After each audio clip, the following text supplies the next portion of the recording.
justice in Canada has been denied again.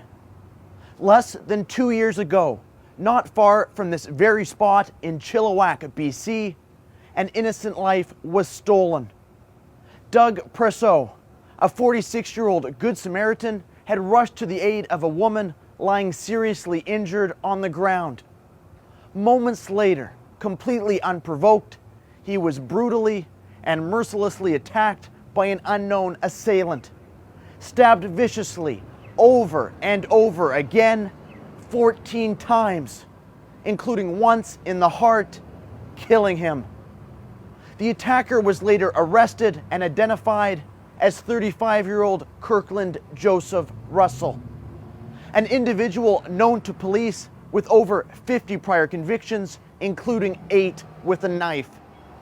And yet, despite this, despite the overwhelming and irrefutable evidence of a capital crime committed by a repeat violent offender, Russell was allowed to plead down to manslaughter, receiving a sentence of just 8 years less time served earlier this month, meaning he'll likely be out on parole in just a matter of years. How is this possible? How is an individual able to commit such a heinous, irredeemable crime, to take a life that can never be brought back, and yet receive a sentence in the single digits? The provided rationale that the attacker was so intoxicated it was impossible to prove his intent. Are you serious? If you're able to wield the knife and plunge it repeatedly into the heart of another human being while screaming out, and I quote, "Why won't you effing die?" you know exactly what you're doing. The judge also cited Russell's difficult childhood and First Nations background. I'm sorry, but if that were taken into account for one of his earlier 50 convictions, that'd be one thing. But at a certain point, he and he alone has to be held responsible for his actions and face the consequences for them. And while I wish this was an isolated incident, the truth is it's not.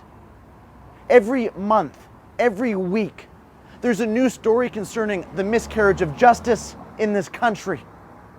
The truth is, a repeat violent offender like Kirkland Joseph Russell should have never been allowed to walk free in the first place.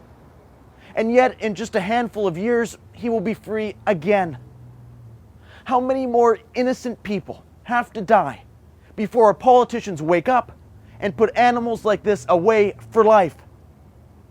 A couple months ago, the family of Doug Presseau reached out to me to share their story, their grief, and their frustration.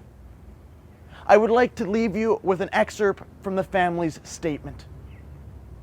Doug was known for his caring and empathic nature, his gregariousness, his generosity, and his off-the-wall wit. He had a natural talent for creating unique works of art, from surreal creatures to beautiful greeting cards filled with his overflowing love. He died as he lived, in an act of altruism toward one in need. He will be deeply missed.